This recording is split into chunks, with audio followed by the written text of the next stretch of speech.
Hello बच्चों। आज का अपना टॉपिक है सर्कल्स, कॉनिक सेक्शन का सबसे फर्स्ट इंपॉर्टेंट टॉपिक।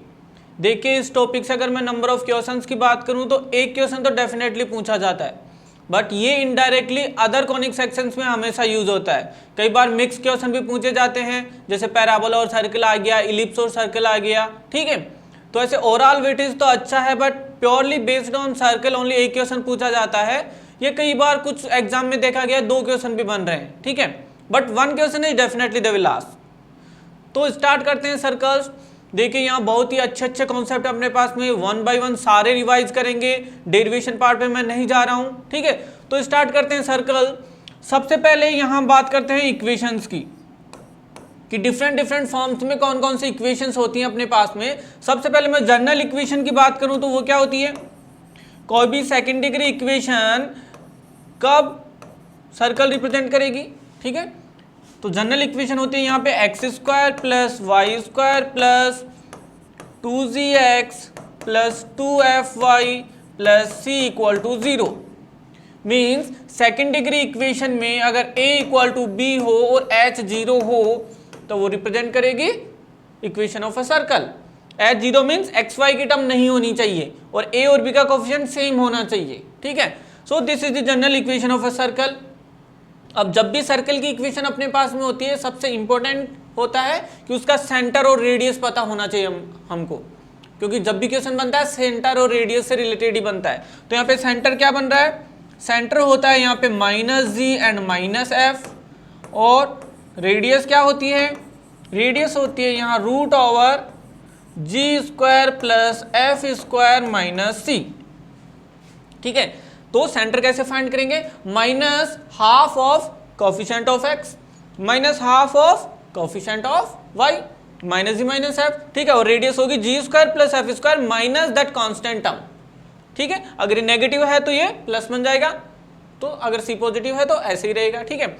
अब यहाँ पे इस रेडियस के बेसिस पे सर्कल को डिफाइन किया गया है, रियल सर्कल और इमेजिनरी सर्कल। अगर ये quantity means this radius, what I am saying, अगर ये quantity g² plus f square minus c is greater than 0, that will be real circle, ठीक है। अगर इक्वल टू 0 तो भी रियल ही सर्कल होगा, बट रेडियस 0 हो जाएगी, रेडियस 0 हो जाएगी मीन्स वो बन जाएगा पॉइंट सर्कल। ऐसा सर्कल जिसकी रेडियस 0 है नोन एज पॉइंट सर्कल। और अगर ये क्वांटिटी लेस देन हो तो ये बनेगा इमेजिनरी सर्कल, ठीक है। याद रखना कि कौन सी कंडीशन पे कौन सा सर्कल बनता है, real circle greater than equal to 0 और specially equal to 0 point circle, less than 0 imaginary circle. ये थी जनरल इक्वेशन। अब कुछ पर्टिकुलर केसेस में अपने पास में कुछ स्टैंडर्ड इक्वेशन है, वो क्या है, तो इसमें पहला है centre radius form. Centre radius form जैसे नाम से ही पता चल रहा है कि सेंटर और रेडियस दोनों गिवन होना चाहिए। तो let's say centre we have h, k and radius is r, then what will be equation, it will be x minus h whole square plus y minus k whole square equal to r square, ठीक है। अगर यहाँ पे centre 0,0 हो तो यही equation बन जाएगी x² plus Y square equal to r square, ठीक है। तो सेंटर h, k और सेंटर 0, तो ये इक्वेशन है अपने पास में। नेक्स्ट यहाँ पे अपने बनता है डायमीटर फॉर्म, ठीक है। डायमीटर फॉर्म क्या होती है कि जब डायमीटर जो है उसके एंड पॉइंट के कोऑर्डिनेट्स गिवन हो। Let's say we have diameter AB and the coordinate of A is x1 y1 and coordinate of B is x2 y2। तो इक्वेशन ऑफ सर्कल क्या होगी, x minus x1 into x minus x2 plus y minus y1 into y minus y2 equal to 0। This will be the equation of circle if we have the coordinate of the end point of the diameter, ठीक है। इसके बाद में चलती है parametric form. जब भी parameter लिखना हो, ठीक है, किसी सर्कल का, तो कैसे लिखेंगे, क्योंकि पैरामीट्रिक फॉर्म जब भी किसी सर्कल पे कोई जर्नल पॉइंट अज्यूम करना हो वो कैसे अज्यूम करेंगे, if we have circle x² plus y square equal to r square, then that parameter will be x equal to r cos theta and y equal to r sin theta, ठीक है। अगर centre 0,0 ना हो और x minus H means h comma K हो तो क्या होगा, this x minus H equal to are cos theta, x minus H equal to are cos theta and y minus के equal to R sine theta if the centre is h comma K. ठीक है, ध्यान रखना, अगर centre h comma के है तो x minus h will be equal to are cos theta और 0,0 है तो h के 0 हो जाएंगे तो ये बनेगी।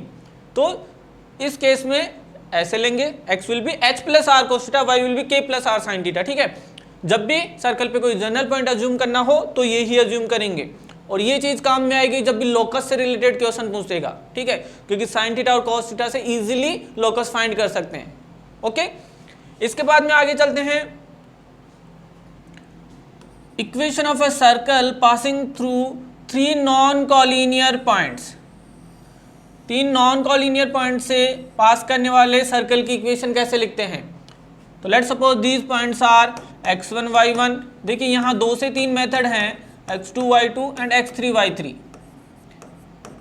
ठीक है, सबसे पहला जो मेथड आता है, लेट्स सपोज जनरल इक्वेशन मान लेंगे सर्कल की। ठीक है, 2fy plus C equal to 0। अब इन तीनों पॉइंट्स को 1 by 1 इसमें सेटिस्फाई कराएंगे तो will get 3 equation, these 3 points lying on this circle ना, सो इस इक्वेशन को सेटिस्फाई करेंगे, विल गेट 3 डिफरेंट इक्वेशन। अब इन तीनों इक्वेशन को आपस में सिंप्लीफाई करेंगे और वहां से g, f और c की वैल्यू फाइंड कर लेंगे और वो वैल्यू यहीं सब्स्टिट्यूट कर देंगे, will get the equation of a circle. ठीक है, पहला पॉइंट इसमें सेटिस्फाई करेंगे, फर्स्ट इक्वेशन, सिमिलरली सेकंड और थर्ड इक्वेशन। अब 3 वैल्यू हैं जो यहाँ पे अननोन है, g, f, c, इन तीनों इक्वेशन को आपस में सिंप्लीफाई करके इनकी वैल्यू फाइंड करके यहाँ सब्स्टिट्यूट कर देंगे। एक मेथड तो ये है। दूसरा मेथड यहाँ पे चलता है कि अगर ये नॉन कॉलिनियर पॉइंट हैं तो अगर इनको मैं ज्वाइन करूं तो ये ट्रायंगल बनाएंगे या नहीं, और ये उसका सर्कम सेंटर होगा। तो अगर सर्कम सेंटर फाइंड कर लें तो रेडियस तो ये मिल ही जाएगी ना, distance between these 2 point. So radius और सेंटर से equation of circle we can write. तो ये सेंटर कैसे फाइंड करें, अगर सेंटर मिल गया तो radius we can find easily और सेंटर रेडियस फॉर्म से इक्वेशन ऑफ सर्कल लिख देंगे।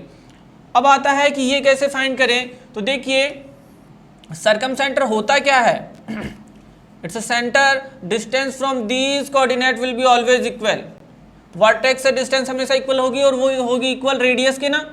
ठीक है, तो मैं क्या करूंगा, यहाँ से सेकंड मेथड मैं फाइंड कर लूंगा AC equal to BC, will get first equation, let's say this one is the x, y या h, k, कुछ भी मान लेंगे। इन दोनों रेडियस को इक्वल करेंगे, एक इक्वेशन मिलेगी, linear equation in 2 variable. Similarly अगर मैं AC को, इसको D मान लीजिए, अगर सेंटर वो मान रहे तो AC को मैं CD के इक्वल करूं, यहां से सेकंड इक्वेशन मिलेगी।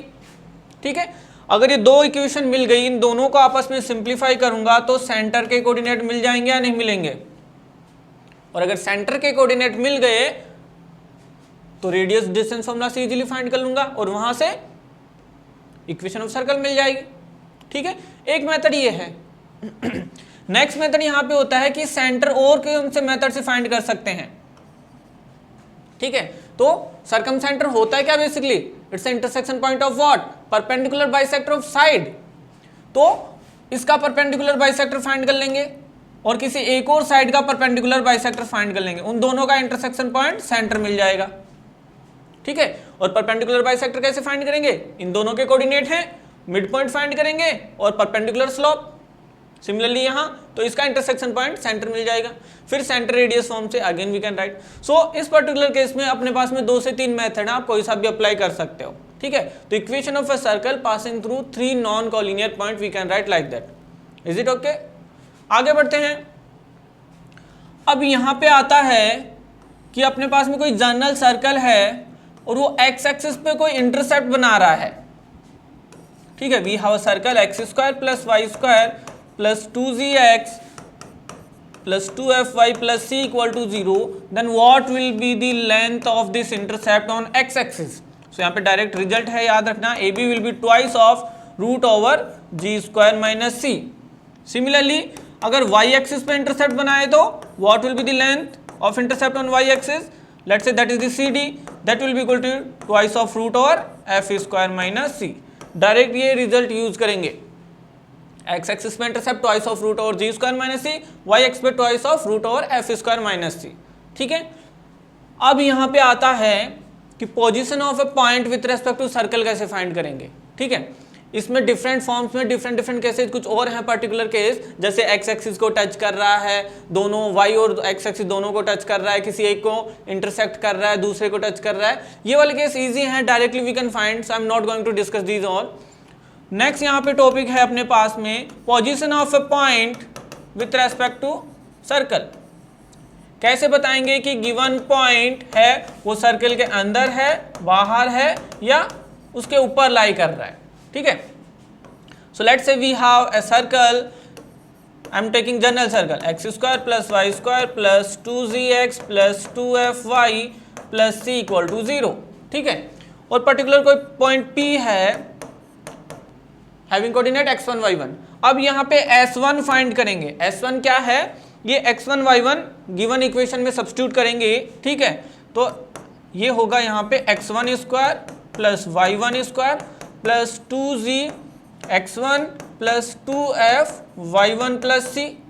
अब डिपेंड करेगा इस s1 की वैल्यू पे, this will be a constant. अगर s1 ग्रेटर देन 0 है तो वो पॉइंट आउटसाइड टू सर्कल होगा, अगर s1 लेस देन 0 है तो given point will be inside the circle, और अगर s1 इक्वल टू 0 है so that will be on the circle. ये तीनों केस होते हैं। ठीक है, याद रखना, greater outside, less than inside, equal to 0 on the circle. So ये होते ही किसी भी पॉइंट की पोजीशन सर्कल के रेस्पेक्ट में कैसे फाइंड कर सकते हैं। ओके, आगे चलते हैं। यहीं पे एक और कॉन्सेप्ट आता है कि किसी पॉइंट से उस सर्कल की डिस्टेंस, मैक्सिमम और मिनिमम डिस्टेंस कैसे फाइंड करते हैं। पॉइंट आउटसाइड है, इनसाइड है, या उसके ऊपर है। ठीक है, तीन केस बनेंगे। ठीक है, तो लेट्स से पॉइंट इज आउटसाइड, तो पूछता है कि इस पॉइंट से गिवन सर्कल की मिनिमम डिस्टेंस क्या होगी, मैक्सिमम डिस्टेंस क्या होगी। ठीक है, तो अगर मैं इस सर्कल की, इसको मैं ज्वाइन कर दूं सेंटर से, ठीक है, और आगे तक ले गया मैं। ठीक है, let's say this point is A and this point is B। अब यहां पे what will be the minimum distance from P to this circle, I am not saying from the centre, from this circle. So यहाँ पे PA तो minimum होगी और PB maximum होगी, और सर्कल का सेंटर गिवन होगा, लेट्स से h, के, और रेडियस भी गिवन होगी। देखिए इक्वेशन ऑफ सर्कल गिवन होगी तो वहां से सेंटर रेडियस पता कर ही लेंगे हम। अब यहाँ पे what will B minimum distance from this point, that will B PA। अब ये PA कैसे फाइंड करेंगे, P नोन है। ठीक है, P नोन है अपने पास में, गिवन होगा, CB होगा अपने पास में। Can you find distance PC, और उसमें से रेडियस माइनस कर दीजिए, दैट विल बी P और नॉट, ये हमेशा मिनिमम डिस्टेंस होगी। What will be the maximum distance, that will be equal to PB। उसमें क्या करेंगे, इस PC में ऐड कर दीजिए R, that will be maximum distance.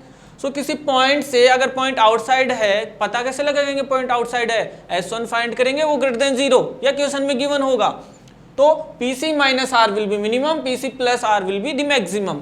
अगर पॉइंट इनसाइड है, अगर पॉइंट इनसाइड है तो कैसे फाइंड करेंगे मिनिमम मैक्सिमम। ठीक है, तो इस टाइम मिनिमम डिस्टेंस होगी वही PA और मैक्सिमम डिस्टेंस होगी वही PB। तो यहाँ पे PA that will B minimum distance, और वो किसके इक्वल होगी, PC। ये जो है देखिए ये टोटल R है, अगर R में से देखो अपन PC तो फाइंड कर सकते हैं यहाँ पे, क्योंकि P पॉइंट गिवन होगा, C पॉइंट, डायरेक्टली PA नहीं फाइंड कर सकते, एक ही कोऑर्डिनेट नहीं है। तो मैं क्या करूंगा, इस R में से माइनस कर दूंगा PC, that will B minimum और not, maximum will be PB, and how to find PB, will add in this R, will add PC, तो R में ऐड कर दीजिए PC, that will be PB। ठीक है, maximum minimum distance अगर point inside हो तो। अगर पॉइंट है वो लाई करे सर्कल पे ही, पॉइंट P, तो उसकी मिनिमम मैक्सिमम डिस्टेंस कैसे फाइंड करेंगे, ये हो गया सेंटर, ये हो गया B। अब देखिए अगर इस पे ही लाई कर रहा है पॉइंट P, तो मिनिमम डिस्टेंस तो 0 हो गई या नहीं, अगर ये पॉइंट यहां से उठ के ए पॉइंट पे ही आ जाए तो ये मिनिमम डिस्टेंस तो जीरो हो गई ना. What about the maximum? Maximum will be P B and that will be equal to diameter और नॉट, और वी कैन से 2r. ठीक है, तो ये थी minimum distance maximum distance of a point from the circle, not the centre. तो तीनों cases में मैंने बता दिया. इसके बाद में नया कॉन्सेप्ट आता है सर्कल एंड लाइन. ये अच्छा कॉन्सेप्ट है. सर्कल एंड लाइन का जब भी इंटरसेक्शन होता है या इंटरेक्शन होता है तो कौन कौन से कॉन्सेप्ट बनते हैं यहाँ पे. देखिए, सबसे पहले let suppose we have a circle and equation of circle we have, मैं जनरल ले रहा हूँ, या फिर लेट से जनरल के लिए कन्वर्ट कर देंगे, मैं ले रहा हूँ x square plus Y square equal to r square. आप जनरल भी ले सकते हो, कोई दिक्कत नहीं है. ठीक है, और एक लाइन ले रहा हूं मैं, that is Y equal to M x plus C. ठीक है, इन दोनों के बीच में, लाइन और सर्कल के बीच में कैसे कैसे इंटरेक्शन हो सकता है. पहला केस बनता है कि ये जो लाइन है वो सर्कल को इंटरसेक्ट कर दे, या फिर मैं बात करूं कि ये इंटरसेक्ट ना करके जस्ट टच करके निकल जाए, या फिर ये बनता है कि ये इससे आउटसाइड हो. ये केस बनते हैं ना, तीन ही केस बनते हैं. ठीक है, तो ये कैसे डिफ्रेंशिएट करेंगे कि कौन सा पर्टिकुलर केस है. देखिए, इक्वेशन ऑफ लाइन है अपने पास में. ठीक है, इक्वेशन ऑफ लाइन अपने पास में L इक्वल टू 0. अब अगर सर्कल गिवन हो, चाहे वो 0,0 सेंटर वाला या h के सेंटर वाला, do we have centre coordinate either 0,0 और h के. इससे, इस पॉइंट से क्या परपेंडिकुलर डिस्टेंस फाइंड कर सकते हैं गिवन लाइन पे. Let's say that is the d. Can you find perpendicular distance from point to line. Direct distance formula से, distance from point to line पढ़ाया था स्ट्रेट लाइन में. ये डिस्टेंस अगर r से लेस देन हो, radius तो ये पूरी होगी ना यहां तक, अगर ये perpendicular distance from the centre to line that is the d is less than r, will say we have this case. If this d equal to r, then we'll say the given line will be tangent. If this d is greater than 2r, then we'll say that line will not intersect and will not touch also. यही case है, तो हमेशा ध्यान रखना कैसे find करेंगे. d is less than r तो intersect करेगी, d greater than r तो वो वाला केस होगा, d equal to r में टच करेगी. सो अगर टच करेगी तो क्या हम बोल सकते हैं इस केस में ये लाइन टेंजेंट होगी. इस केस में ये लाइन टेंजेंट होगी, और टेंजेंट ही एक इंपॉर्टेंट पार्ट है इन तीनों में से. ये दो भी याद रखना, बट मेजरली इसके बारे में डिस्कस करेंगे कि टेंजेंट है तो इसकी इक्वेशन कैसे कैसे डिफरेंट केसेस में फाइंड कर सकते हैं. ठीक है, तो स्टार्ट करते हैं टेंजेंट से. किसी सर्कल की टेंजेंट की इक्वेशन कैसे लिखेंगे. We have different cases. ठीक है, तो अगर कोई भी सर्कल है और ये कोई टेंजेंट है तो इसकी इक्वेशन कैसे लिखेंगे. Let's say we have circle x square plus Y square equal to r square. So सबसे पहले चलते हैं स्लोप फॉर्म में. ठीक है, स्लोप फॉर्म कैसे लिखेंगे. y equal to M x plus c है, तो यहाँ पे इक्वेशन ऑफ टेंजेंट होगी y equal to M x plus minus r of root over 1 plus m square.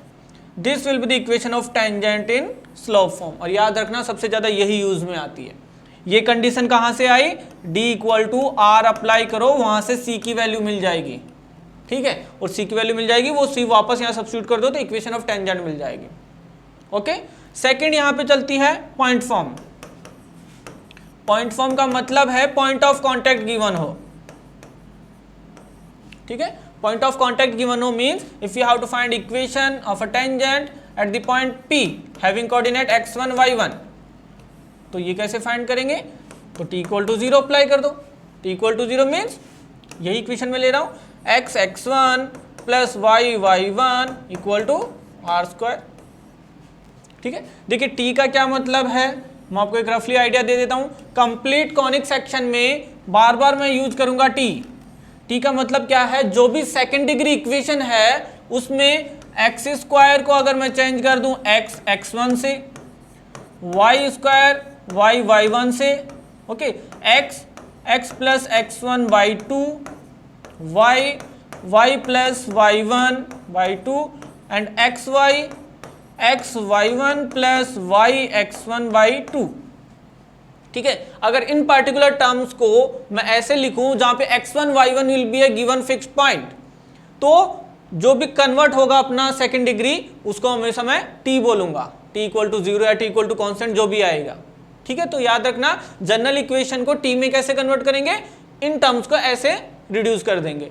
तो यहाँ पे ये जो वाली टर्म थी इसको t इक्वल टू 0 बोल रहा हूँ, मीन्स x को x plus x1 y square y minus y1 and that is the minus r square. Complete यहाँ पे s है अपने पास में x square plus Y square minus r square, इसको मैंने कन्वर्ट कर दिया इक्वल टू 0, तो आर स्क्वायर को फिर से इधर लिख दिया।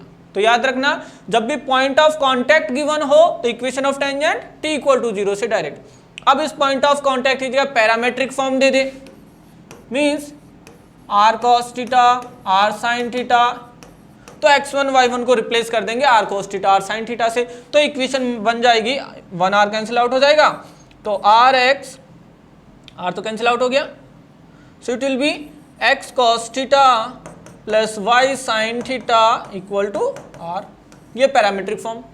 ठीक है, अब यहाँ पे ये बात कर रहे हैं जब सर्कल का सेंटर 0,0 हो, ये वाला केस तो किसी के लिए अप्लाई कर सकते हैं, चाहे 0,0 हो या h, के हो, किसी के लिए भी t इक्वल टू 0 अप्लाई कीजिए वो कन्वर्ट हो जाएगी, चाहे आप जनरल के लिए अप्लाई कीजिए। बट ये पर्टिकुलर इक्वेशन आई है जब सेंटर 0,0 हो, तो अगर सेंटर h, के हो तो ये इक्वेशन कैसे बन जाएगी, y माइनस के equal to m of x minus h plus minus r of root over 1 plus m square. क्या करना है, x को रिप्लेस कर देना x माइनस h से, y को रिप्लेस कर देना y माइनस k से, तो ये पर्टिकुलर इक्वेशन बन जाएगी जब सेंटर h, के हो, इक्वेशन ऑफ टेंजेंट। ठीक है, तो ये तीन डिफरेंट केसेस में टेंजेंट की इक्वेशन लिख सकते हैं, याद रखना। चलो साथ ही साथ नॉर्मल की इक्वेशन भी बता देता हूं, that how to write equation of a normal. तो नॉर्मल की बात हो रही है तो टेंजेंट होगी, और टेंजेंट से परपेंडिकुलर होगा नॉर्मल, और हमेशा याद रखना कि जब भी सर्कल के नॉर्मल की बात कर रहे हैं तो ये श्योर है कि वो पास करेगा सेंटर से हमेशा। जब भी इक्वेशन ऑफ नॉर्मल की बात कर रहे हैं तो सर्कल का जो नॉर्मल होता है वो हमेशा उसके सेंटर से पास होता है, याद रखना। ठीक है, तो अगर किसी पर्टिकुलर पॉइंट x1 y1 पे इक्वेशन ऑफ नॉर्मल पूछे तो कैसे लिखेंगे, ये तो पॉइंट ऑफ कांटेक्ट है और सेंटर पता ही होगा, तो 2 पॉइंट फॉर्म से equation we can write easily, क्योंकि सेंटर से पास होगा, ये पॉइंट पता है, ये पॉइंट पता है। ठीक है, या फिर मैं आपको बता देता हूं कि अगर अपने पास में जनरल इक्वेशन हो तो डायरेक्टली कैसे लिखते हैं, equation of normal at the point p x1 y1 that will be x minus x1 divided by x1 plus z equal to y minus y1 divided by y1 plus f, that is the equation of a normal at the point p x1 y1 for the general circle. अब इसको standard circle means 0,0 वाले के लिए कैसे convert करेंगे, g और f को 0 put कर दीजिए यहाँ से, you will get that answer. या फिर कॉन्सेप्ट याद रखिए कि जो भी पॉइंट है उसको और सेंटर को लेके 2 पॉइंट फॉर्म से स्ट्रेट लाइन की इक्वेशन वही नॉर्मल होगा। इज इट ओके, नॉर्मल की इक्वेशन। आगे बढ़ते हैं, अब देखिए कुछ और कॉन्सेप्ट है टेंजेंट से रिलेटेड, वो डिस्कस करते हैं। ठीक है, तो जब भी अपने पास में कोई सर्कल हो, जब भी कोई सर्कल हो अपने पास में और किसी आउटसाइड पॉइंट से मेरे को टेंजेंट बनानी हो, let suppose we have this point P, so हमेशा याद रखना there will be 2 tangent and which are equal in length.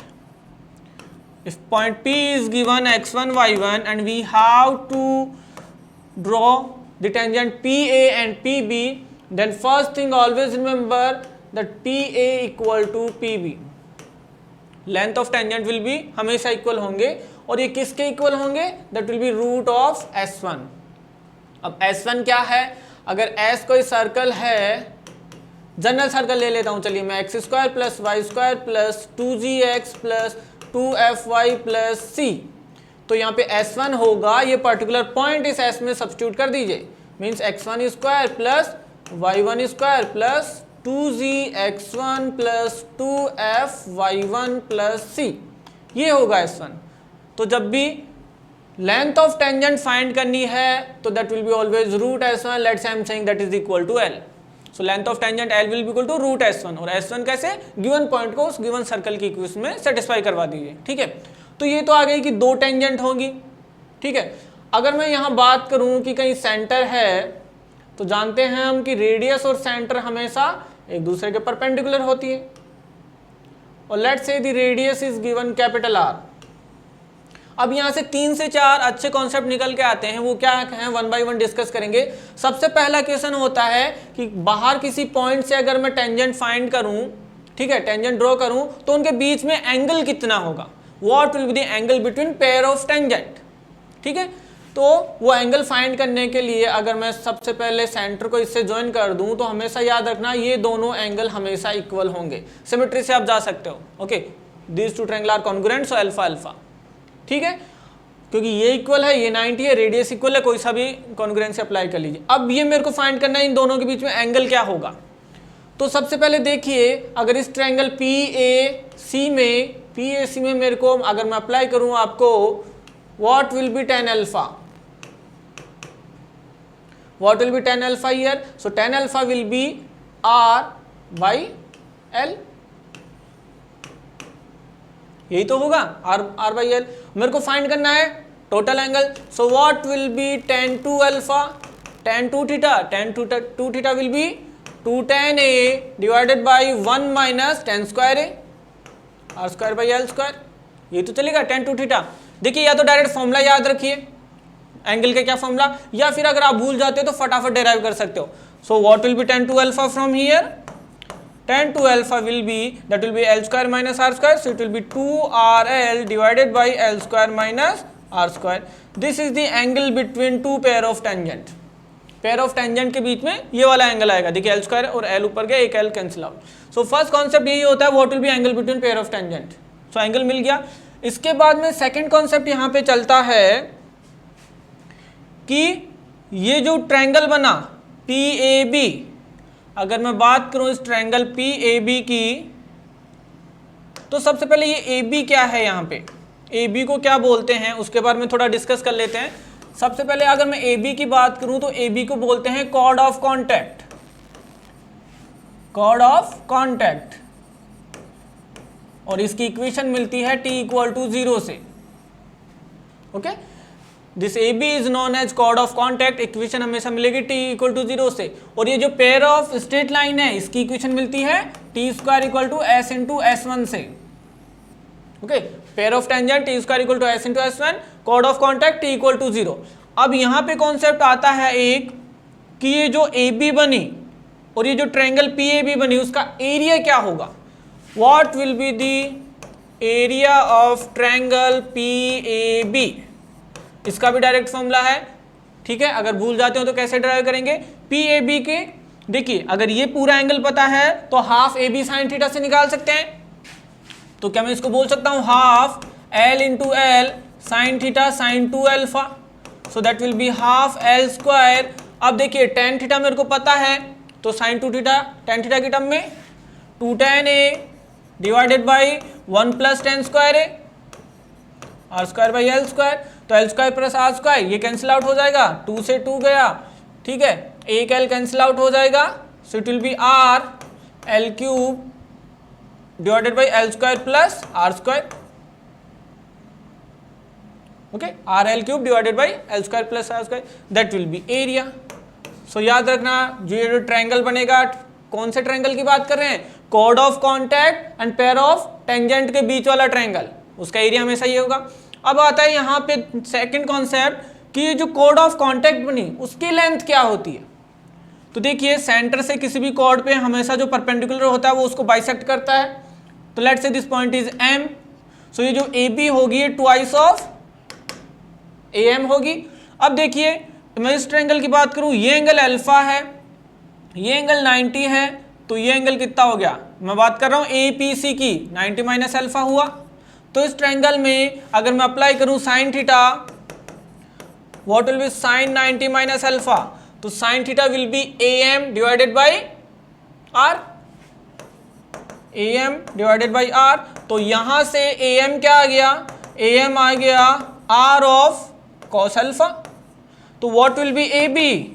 Twice of this. So 2r cos alpha means 2r what will be cos alpha? अगर tan alpha ये है तो cos alpha क्या होगा? L by root over L square plus R square. This will be the length of AB. Okay, cos theta यही होगा ना, L by L square plus R square का root. So length of AB will be this. अब एक और concept आता है यहाँ पे, ये जो ट्रायंगल ABC बना, जो ट्रायंगल ABC बना, सॉरी PAB, जो PAB ट्रायंगल बना, what will be the equation of circum centre. Okay, what will B circum circle या सर्कम सेंटर, कुछ भी पूछ सकता है. ट्रायंगल PAB से जाने वाला जो सर्कल बनेगा उसका सेंटर क्या होगा या उसकी इक्वेशन क्या होगी. तो हमेशा ध्यान रखना, ये जो सर्कल बनेगा उसके जो डायमीटर के एंड पॉइंट होंगे वो P और C होंगे. P and C are the end point of diameter, that only the concept. तो अगर एंड पॉइंट ऑफ डायमीटर है तो इक्वेशन ऑफ दिस सर्कल तो गिवन होगी, वहां से ये पता है, ये पता है, तो using diametric form we can write, और इन दोनों का मिड पॉइंट उसका सेंटर होगा. तो सेंटर भी फाइंड कर सकते हैं, रेडियस भी फाइंड कर सकते हैं, इक्वेशन भी फाइंड कर सकते हैं. ओनली द कॉन्सेप्ट दैट ये P और C will be the end point of the diameter. तो इस पर्टिकुलर से ये 4-5 कॉन्सेप्ट से याद रखना, ठीक है. कुछ भी पूछा जा सकता है, तो या तो डायरेक्ट फॉर्मूला याद रखो या within minute we can derive this one. ठीक है, आगे बढ़े. तो ये सब था टेंजेंट के बारे में. यहीं पे एक नया कॉन्सेप्ट आता है कि जब भी एक सर्कल को एक लाइन इंटरसेक्ट कर रही है, ठीक है, and equation we have y equal to mx plus c, और इस सर्कल की इक्वेशन भी गिवन है, तो ये जो इंटरसेप्ट बनाएगी उसका लेंथ क्या होता है, लेंथ ऑफ दिस इंटरसेप्ट. तो देखिए, इक्वेशन ऑफ सर्कल पता है, मींस सेंटर पता है, और वी नो कि सेंटर से अगर परपेंडिकुलर डालूं किसी भी कोड को तो बाइसेक्ट करता है, और ये लेंथ क्या होगी, ये लेंथ r होगी. ठीक है, और ये length what will be CD? CD will be perpendicular distance from center to this line that we can find. Let's say that is the D. So what will be AD here? AD will be root over R square minus D square. So what will be AB? AB will be twice of AD, means twice of R square minus D square. ये होगा इसका answer. एक बड़ा सा formula भी derive होता है यहाँ पे, या तो उसको याद रखिए या कॉन्सेप्ट. कॉन्सेप्ट क्या है, उस सेंटर से लाइन पे परपेंडिकुलर डिस्टेंस फाइंड करो, रेडियस फाइंड करो, तो ये AD हो जाएगी, इसका ट्वाइस कर दीजिए. ठीक है, फाइंड कर सकते हो इजीली. तो ये था कि जब भी बात करें इंटरसेप्ट किसी लाइन का, किसी सर्कल के साथ जो इंटरसेप्ट बन रहा है उसकी लेंथ क्या होगी. ओके, तो फॉर्मूला याद रखने की जरूरत नहीं है, इतना सा कॉन्सेप्ट है, यू कैन रिमेंबर इजीली. इसके बाद में चलते हैं, नेक्स्ट अपना जो टॉपिक आता है कि अगर टू सर्कल की मैं बात करूं तो उन सर्कल के बाद देखो, लाइन और सर्कल का इंटरसेक्शन पढ़ लिया. सबसे पहले पॉइंट और लाइन के बारे में जो भी कॉन्सेप्ट है, लाइन, ठीक है, पॉइंट और सर्कल, लाइन एंड सर्कल. अब सर्कल सर्कल के बीच के, ओके, तो अगर अभी सर्कल्स का इंटरसेक्शन की बात करूं मैं, तो वहां पे क्या क्या कॉन्सेप्ट बन के आते हैं. तो यहाँ पे सबसे पहला कॉन्सेप्ट बनता है कि अगर दो सर्कल हैं अपने पास में और वो दोनों एक दूसरे को इंटरसेक्ट कर रहे हैं, ठीक है, अगर इंटरसेक्ट कर रहे हैं तो इनके बीच में एंगल क्या होगा, इनके बीच में एंगल क्या होगा. Let's say center C1, center C2, and that will be radius R1, that will be radius R2. So देखिए, जब भी दो कॉनिक के बीच में अगर एंगल की बात कर रहे हैं तो इनडायरेक्टली एंगल होगा उस पर्टिकुलर पॉइंट ऑफ इंटरसेक्शन पे जो टेंजेंट बनेंगी उनके बीच का एंगल. ठीक है, तो यहां से जो एंगल निकल के आता है वो आता है cos theta equal to R1 square plus R2 square minus D square divided by twice of R1 R2, जहां पे D है distance between the centre and R1 R2 the radius of given two circle. तो ये होगा angle between two circle. अब यहीं पे condition होती है कि अगर ये ऑर्थोगोनली इंटरसेक्ट कर रहे हो, orthogonal means if theta equal to 90 degree, orthogonal intersection का मतलब है थीटा 90 डिग्री हो. तो अगर ऑर्थोगोनल इंटरसेक्ट करते हो तो क्या रिलेशन होता है, twice of G1 G2 plus twice of F1 F2 equal to C1 plus C2. ठीक है, ये G1 G2 F1 F2 C1 C2 क्या है, इक्वेशन ऑफ सर्कल ले रहा हूं मैं जनरल फॉर्म में, x square plus Y square plus 2G1x 2F1y plus C1. ऐसे ही G2, F2 और C2 दोनों इक्वेशन में वहां से ये आएंगे G1, G2, ठीक है। तो ये होती है एंगल बिटवीन टू सर्कल, ठीक है। What about the equation of a chord if we have mid point? What will be the equation of chord if midpoint is given? That will be equal to T equal to S1. Equation of a chord if we have midpoint, ठीक है। अब देखिए बात करते हैं common tangent वाले concept की। तो स्टार्टिंग करते हैं 1 से। अगर दो सर्कल हो अपने पास में, ठीक है, जिनकी इक्वेशन है अपने पास में, तो इनसे रिलेटेड जो कॉमन टेंजेंट बनेंगी वो कौन कौन सी होंगी? तो देखिए सबसे पहले कॉमन टेंजेंट की बात करूं तो एक तो होती है डायरेक्ट कॉमन टेंजेंट DCT, और एक होती है transverse common tangent. DCT and TCT दो कॉमन टेंजेंट चलती हैं। लेट सपोज ये इंटरसेक्ट कर रहे हैं किसी पॉइंट D पे, और एक चलती है transverse common tangent. So direct common tangent जो एक ही साइड में हो, जैसे सर्कल से एक ही साइड में हो, वो होती है DCT। तो यहाँ पे ये DCT है, ये भी DCT है, डायरेक्ट कॉमन टेंजेंट, और ये ट्रांसवर्स है TCT। सो पहला केस, अगर सेंटर के बीच की डिस्टेंस रेडियस के सम से ग्रेटर हो तो नॉन इंटरसेक्टिंग सर्कल बनेंगे, और इस केस में there will be 4 common tangent. उनमें से 2 TCT होंगे और 2 DCT होंगे, direct common tangent, transverse common tangent, और there will be 4 common tangent. अब यहाँ पे एक और पॉइंट आता है कि what will be the intersection point of these 2 DCT and these 2 TCT। So याद रखिए जब भी इंटरसेक्शन पॉइंट की बात कर रहे हैं तो यहाँ पे इंटरनल डिवीजन फॉर्मूला चलेगा। जो ये C1C है और जो C2C है वो हमेशा R1/R2 रेशियो में चलेगा। मीन्स सेंटर को ज्वाइन करने वाली जो लाइन है ये पॉइंट C उसको डिवाइड करेगा in the ratio of R1:R2 internally.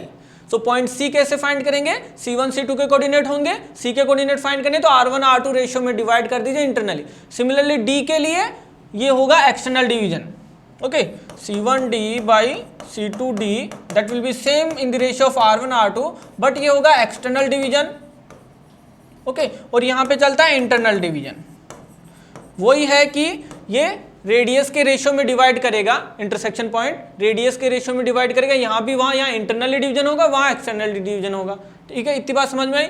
C1 C2 आ गया, थोड़ी COD आ गया। अब कई बार पूछ लेता है equation of TCT and DCT, तो इक्वेशन कैसे फाइंड करेंगे? देखिए इस पॉइंट के कोऑर्डिनेट मिल गए या इसके कोऑर्डिनेट मिल गए, दोनों फाइंड कर सकते हैं इन दोनों फॉर्मूला से। उसके बाद में इस पॉइंट से इक्वेशन ऑफ टेंजेंट लिख दीजिए स्लोप फॉर्म में। मैं यहां बता रहा हूं पॉइंट D से इक्वेशन ऑफ टेंजेंट लिख दीजिए स्लोप फॉर्म में, y equal to mx plus minus r of √1 plus m², ठीक है। अब उसको एक तो ये पॉइंट सेटिस्फाई करेगा, ठीक है, अगर स्लोप फॉर्म में लिखता हूं तो।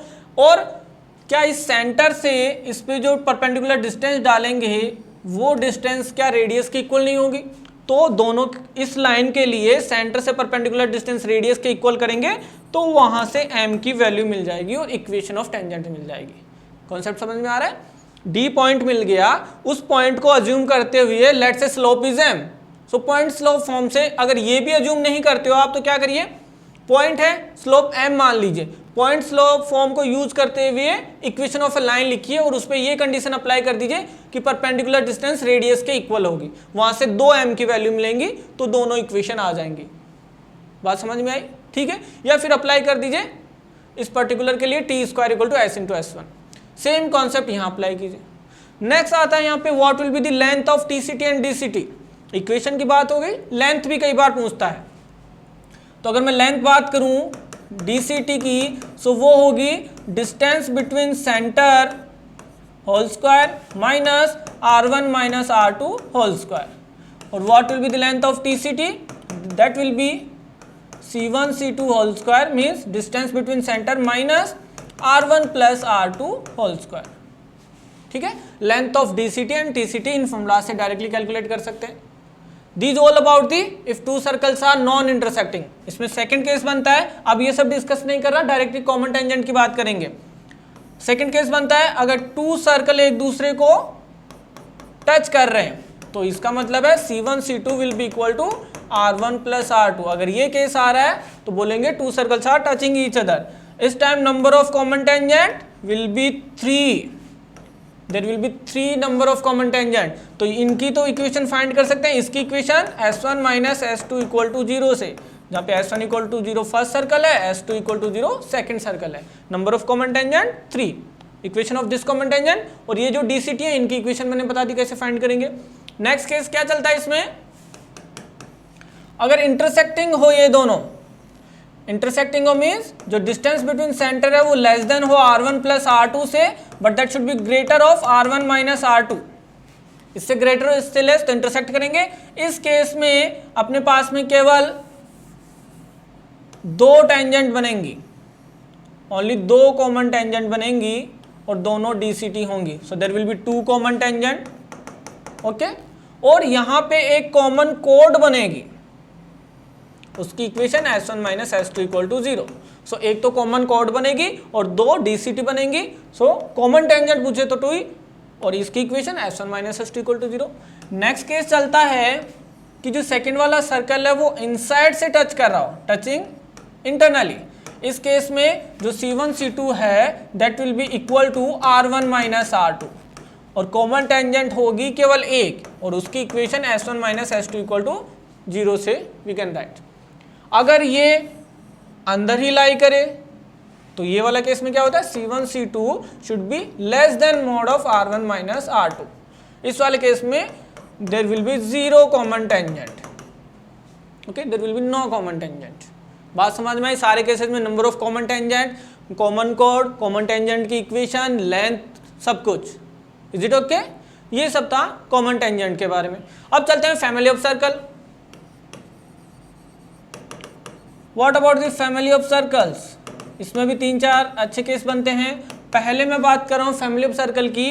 अगर 2 सर्कल इंटरसेक्ट कर रहे हों तो उनके पॉइंट ऑफ इंटरसेक्शन से पास होने वाले जितने भी सर्कल हैं उनकी इक्वेशन कैसे लिखेंगे? So that will be S1 plus lambda S2 equal to 0, where the first circle is S1 equal to 0, another is the S2 equal to 0. Okay, family of circle passing through the point of intersection of given 2 circles. Second case बनता है एक circle और एक line given हो, S equal to 0 and L equal to 0, तो इनके point of intersection से पास होने वाले सर्कल कैसे लिखेंगे? That will be S plus lambda L equal to 0। ठीक है। नेक्स्ट केस यहाँ पे चलता है, अगर सर्कल और एक लाइन गिवन हो that is the tangent, L equal to 0 tangent है, S इक्वल टू 0 सर्कल है, तो family of circle will be S plus lambda L equal to 0 same. ठीक है, तो ऐसे सर्कल जो इसको टच कर रहे हो उनकी बात कर रहे हैं, S plus lambda L equal to 0। ठीक है। नेक्स्ट यहाँ पे चलता है कि अगर 2 पॉइंट गिवन हो, ठीक है, 2 पॉइंट गिवन हो x1 y1 और x2 y2, सो इन 2 पॉइंट से पास होने वाले फैमिली ऑफ सर्कल कैसे लिखेंगे? तो इन दोनों को and point of diameter assume करते हुए एक सर्कल बनाएंगे और दोनों से पास होने वाली एक लाइन बनाएंगे।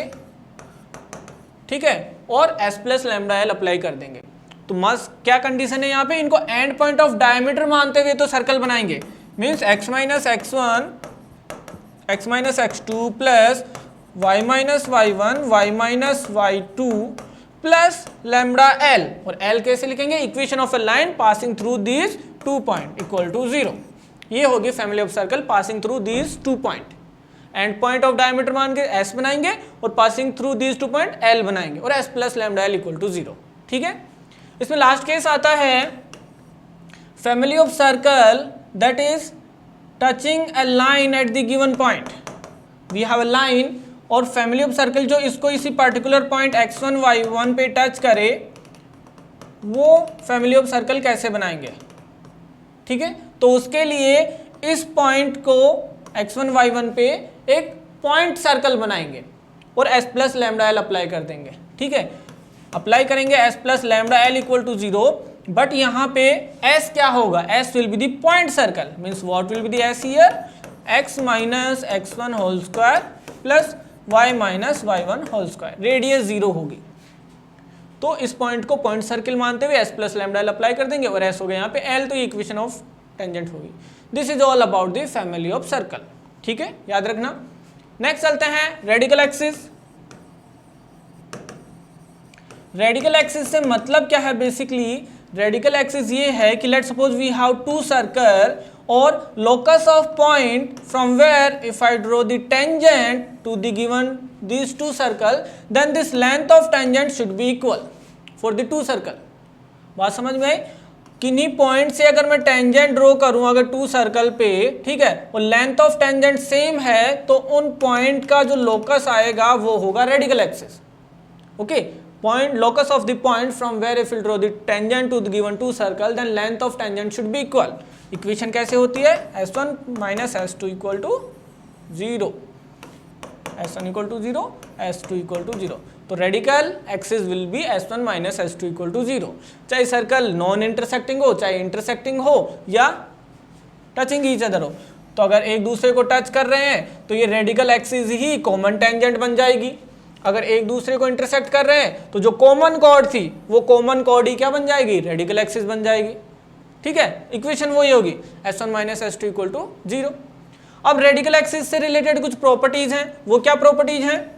तो जो रेडिकल एक्सिस होती है वो सेंटर को ज्वाइन करने वाली जो लाइन होती है उसको हमेशा उसके परपेंडिकुलर होती है। रेडिकल एक्सिस सेंटर को ज्वाइन करने वाली लाइन के हमेशा परपेंडिकुलर होती है, और जो कॉमन टेंजेंट होती है उन कॉमन टेंजेंट को बाइसेक्ट करती है।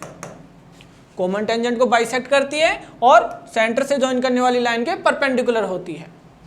अगर अपने पास में ये केस हो कि that we have three circles और इन दोनों की रेडिकल एक्सिस निकालूं, इन दोनों की रेडिकल एक्सिस और इन दोनों की रेडिकल एक्सिस, और ये तीनों किसी एक पॉइंट पे इंटरसेक्ट कर रही हो, तो ये पॉइंट होता है रेडिकल सेंटर। ठीक है, रेडिकल सेंटर। तो रेडिकल सेंटर क्या होता है?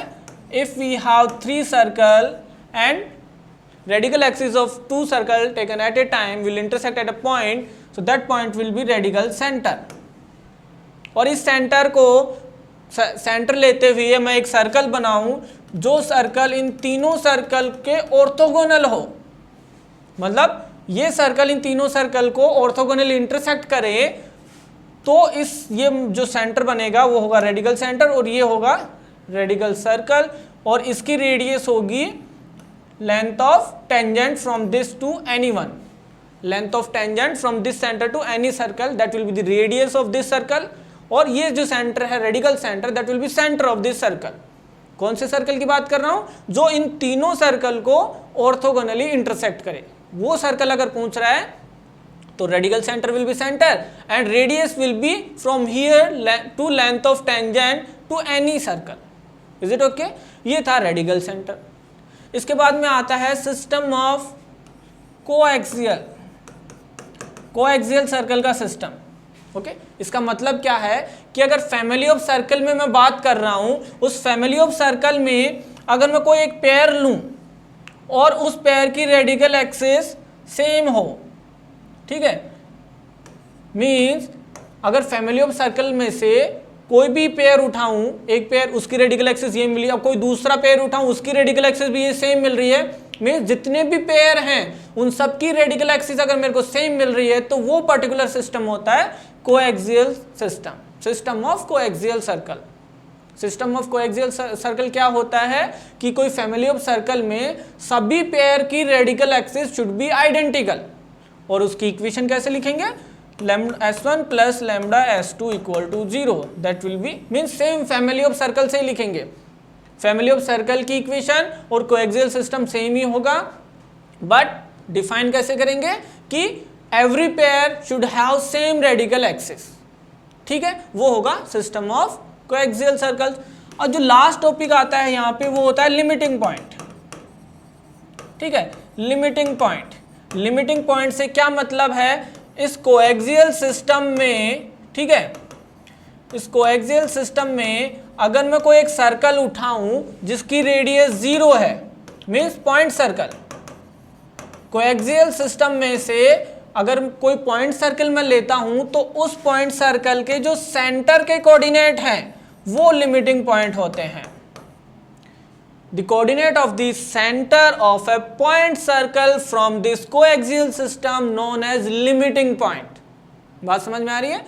इस कोएक्सियल सिस्टम में से पॉइंट सर्कल उठाओ, उसके जो सेंटर के कोऑर्डिनेट मिलेंगे आपको, उन्हीं को बोलते हैं लिमिटिंग पॉइंट।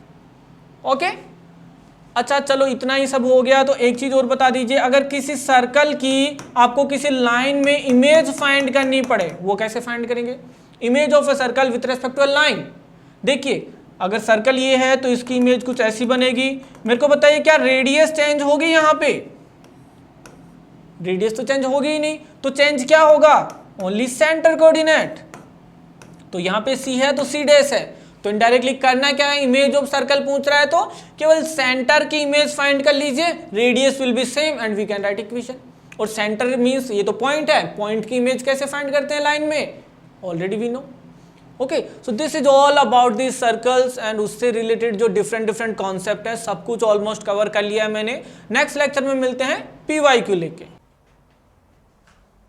हेलो बच्चों, जो 11th से 12th मूविंग स्टूडेंट्स हैं और जो इस साल IIT JEE एडवांस क्रैक करना चाहते हैं बच्चों, उनके लिए बहुत ही बेहतरीन बैच स्टार्ट होने वाला है अनअकैडमी पे, इवॉल्व बैच, जो कि 7 अप्रैल से स्टार्ट हो रहा है। यानी कि JEE 2022 में जिनको अपना एग्ज़ाम देना है उनके लिए बैच है। ठीक है बच्चों, और इस बैच में पढ़ाने वाली जो टीम है वो कोटा की टॉप फैकल्टीज़ की टीम है। ठीक है ना, सभी टीचर्स कोटा की टॉप फैकल्टी हैं और इस साल यानी कि इस करंट ईयर में इस टीम ने बेस्ट रिजल्ट दिए हैं और ये अनअकैडमी की नंबर 1 टीम है बच्चों। तो मैं आपको यही कहूँगा कि ये बैच आपके लिए बहुत ही बेनिफिशियल है, और जब भी आप इसको सब्सक्राइब करोगे तो NKC सर लाइव करके कोड डालना मत भूलिएगा, उससे आपको 10% का डिस्काउंट मिलेगा। ठीक है बच्चों, जल्दी से जल्दी इस बैच को ज्वाइन कर लीजिए, ये आपके लिए बहुत ही बेनिफिशियल प्रूव होगा।